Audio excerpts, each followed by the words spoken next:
से लेकर के सैटरडे तक, ठीक है?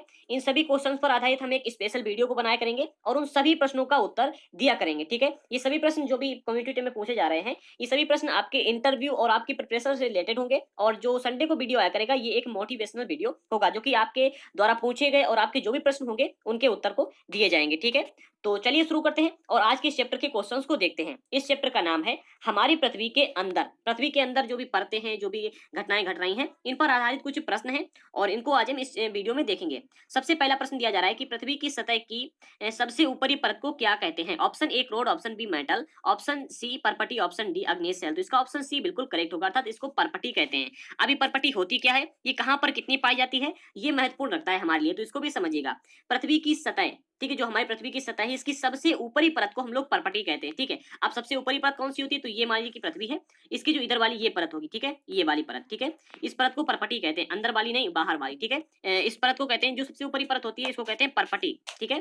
और जो परपटी होती है, ये सबसे पतली परत कही गई है, सबसे पतली परत होती है। और जो परपटी होती है, ये महासागर और महाद्वीप, महासागर वे होते हैं जो जलीय जलाशय होते हैं, और महाद्वीप वे होते हैं जो कि भूभाग होते हैं जिन पर हम लोग रहते हैं, ठीक है। तो महासागरीय और जो महाद्वीप हैं, ठीक है, इन दोनों के नीचे भिन्न भिन्न होते हैं, ठीक है, जिनमें जो महाद्वीपीय भाग होते हैं, इन पर जो परपटी की मोटाई होती है, वो लगभग 35 किलोमीटर की होती है, ठीक है, जहां पर हम लोग रहते हैं। और इसके बाद में जो जलीय भाग होते हैं, जैसे कि समुद्र है, समुद्र की सतह के नीचे अगर देखी जाए, तो इसकी जो मोटाई होती है परपटी की, वो 5 किलोमीटर होती है, ठीक है। अर्थात जो हम जिस पर हम लोग रहते हैं, महाद्वीपीय परपटी जो होती है, इसकी मोटाई महासागरीय परपटी की मोटाई से अधिक होती है, ठीक है। चलिए आगे बढ़ते हैं।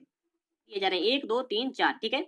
और ये चारों कथनों में से आपको बताना है कि इनमें से कौन सा कथन गलत है, अर्थात असत्य है, ठीक है। दिए गए निम्नलिखित कथनों में से कौन सा कथन असत्य है, एक ही कथन असत्य है, वो आपको बताना है। ऑप्शन ए, महाद्वीप परपटी सिलिका एवं एलुमिना जैसे खनिजों से बनी है। ऑप्शन बी, महासागरीय परपटी सिलिका एवं कॉपर से बनी है। ऑप्शन सी, पृथ्वी की सतह परपटी के नीचे मेटल व क्रोड परत का विकास हुआ है। इसके बाद में ऑप्शन डी में दिया जा रहा है कि पृथ्वी की सबसे आंतरिक परत को क्रोड कहते हैं, जो कि मुख्यतः निकेल एवं लोहे से बनी है।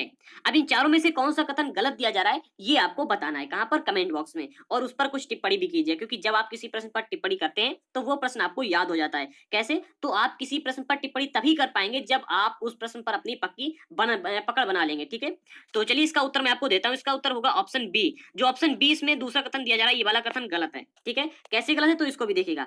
जो महासागर है, महासागर की परपटी मुख्यतः सिलिका और एलुमिना से मिलकर के बनी है, ठीक है। जो महासागर है, यहाँ पर दिया जा रहा है कि सिलिका एवं कॉपर की जगह पर एलुमिना होगा, ठीक है। सिल्पा एवं सॉरी, यहाँ पर एलुमिना नहीं, मैग्नीशियम होगा, ठीक है। महाद्वीपीय जो परपटी है, ये सिलिका और एल्यूमिनियम से मिलकर के बनी है, जबकि जो महासागरीय है, ये सिलिका और मैग्नीशियम से मिलकर के बनी है। और इसको शॉर्ट में हम लोग कहते हैं सीमा, ठीक है। अगर आप इसको याद करना चाहते हैं तो सीमा नाम से याद कर सकते हैं। सी से अर्थ होता है SI का अर्थ हो गया सिलिका, और M से अर्थ हो गया मैग्नीशियम, ठीक है, अर्थात सिलिका तथा मैग्नीशियम की प्रधानता, ठीक है। और जो परपटी के नीचे मेटल होता है, इसके बाद में आगे दिया जा रहा है कि जो और ये वाला है, जो परपटी होती है, परपटी के नीचे मेटल पाया जाता है, और इसके बाद में ये लगभग 2900 किलोमीटर की गहराई तक फैला होता है।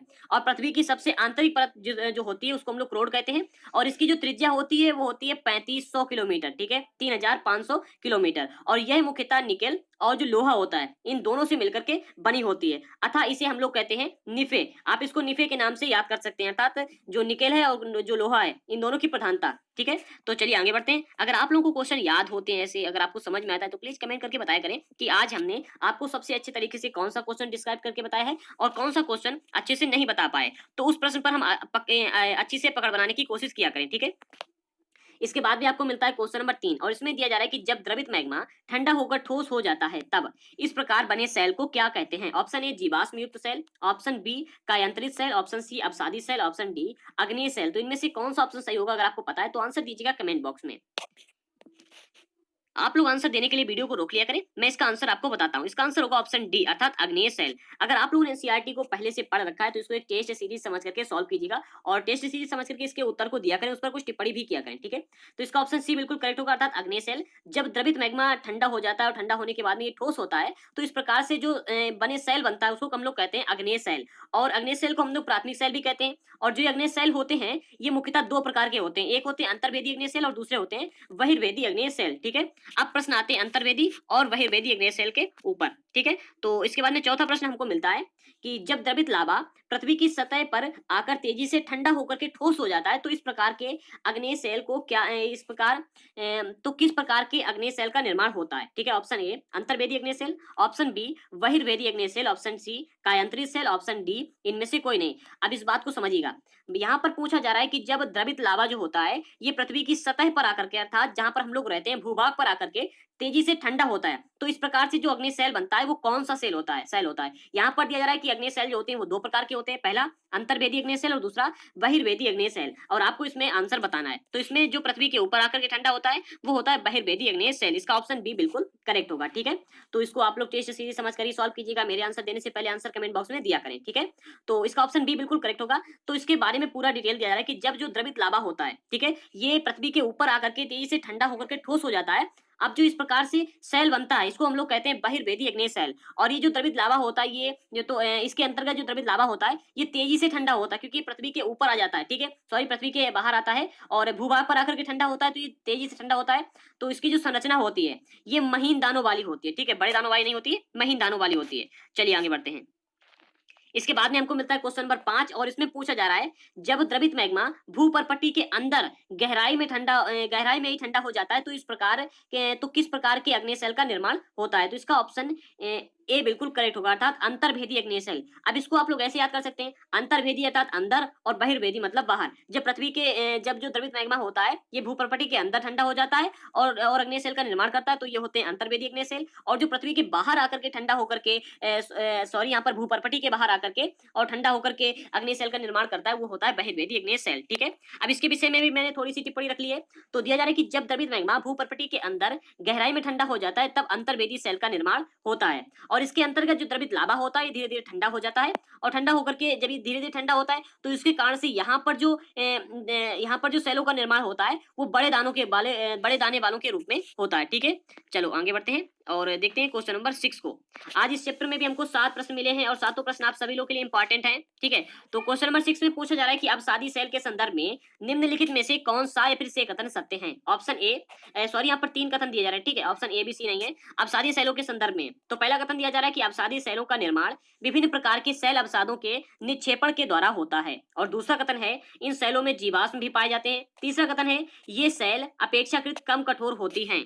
तो इन तीनों में से जो कथन सत्य होंगे वह उपरोक्त सभी अर्थात तीनों कथन सत्य हैं। ठीक है, अब इनके विषय में मैंने फुल डिटेल रख ली है, ये आपको जानना बड़ा ही इंटरेस्टिंग लगेगा और अच्छा भी है। तो विभिन्न प्रकार के सेल लुढ़क करके चटक करके या फिर एक दूसरे से टकरा करके छोटे छोटे टुकड़ों में टूट जाती हैं। सेल किनको कहते हैं चलिए बताइएगा। सेल, अच्छा ये सेल होती क्या है जानते हो, इसको भी हम आगे अभी आपको बताएंगे। ठीक है, तो ये जो छोटे छोटे टुकड़ों में टूट जाती हैं इन छोटे छोटे टुकड़ों को हम लोग कहते हैं अवसाद। ठीक है, इन छोटे छोटे टुकड़ों को हम लोग अवसाद कहते हैं। और ये अवसाद जो होते हैं हवा, जल, वायु अथवा जो तो पानी है। ठीक है, और इसके बाद में इन हवा अग्नि, जल, वायु है, अग्नि नहीं कह सकते, या हवा है और जल है। ठीक है, इत्यादि वाहकों से एक स्थान से दूसरे स्थान पर जाते हैं और एक स्थान से दूसरे स्थान पर जाकर के निक्षेपित कर दिए जाते हैं। ठीक है, और यह अदृढ़ अवसाद दब करके सेलों का निर्माण करते हैं, सेलों की परत को बनाते हैं। ठीक है, जो पहले बड़ी से बड़ी सेलें होती हैं, ठीक है, वो छोटी छोटी सेलों में परिवर्तित होती हैं और फिर छोटी छोटी सेलें एक स्थान से दूसरे स्थान पर जाकर के बड़े बड़े जो तो सेल समूह का निर्माण करती हैं। ठीक है, इसके बाद में आगे दिया रहा है कि इस कारण ये अपेक्षाकृत कम कठोर होते हैं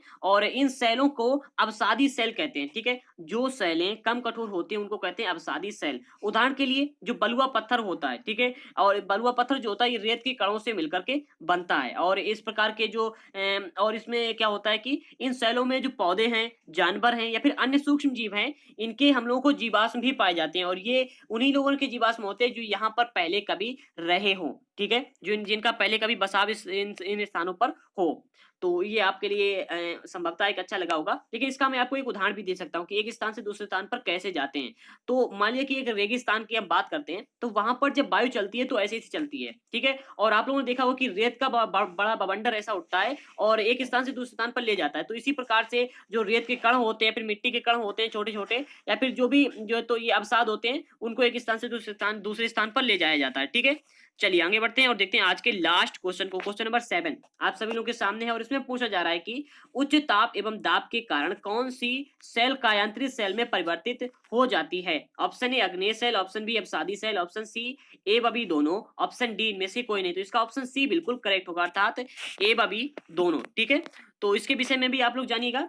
जब उच्च ताप और उच्च दाब मिलता है तो इसके कारण से जो अग्नेय और अपसादी होती हैं, अपसादी चट्टानें होती हैं, सेलों को आप चट्टानें भी कह सकते हैं। ठीक है, तो जो ये अपसादी चट्टानें होती हैं, इनके भौतिक और रासायनिक संगठन में परिवर्तन होता है। अब आप ही मान लीजिएगा कि आप एक काम कीजिएगा, किसी पत्थर को खूब तेजी से गर्म कीजिएगा और फिर उसको एकदम ठंडे पानी में डालिएगा, तो आप देखेंगे कि वो चटक जाएगा। ठीक है, और इसी प्रकार से होता है जब काफी धूप पड़ती है, फिर रात में उसके ऊपर चंद्रमा की ठंडी छांव पड़ती है। ठीक है, और इसके बाद में ठंडा गरम होता रहता है, तो जो पत्थर होते हैं, जो चट्टानें होती हैं, जो सेल होते हैं, ये धीरे धीरे टूट जाते हैं। ठीक है, कैसे भौतिक और रासायनिक संगठन में में परिवर्तन होता है इनके। ठीक है, और इसके बाद में ये जो तो छोटे छोटे टुकड़ों में टूट जाती हैं और इससे ही बनता है कायांतरित चट्टानों का निर्माण होता है इनसे। ठीक है, उदाहरण के लिए जो चिकनी मिट्टी होती है, स्लेट एवं चूने पत्थर जो होता है, इसके बाद में संगमरमर है, इनमें परिवर्तित हो जाते हैं। ठीक है, तो जो भी सेल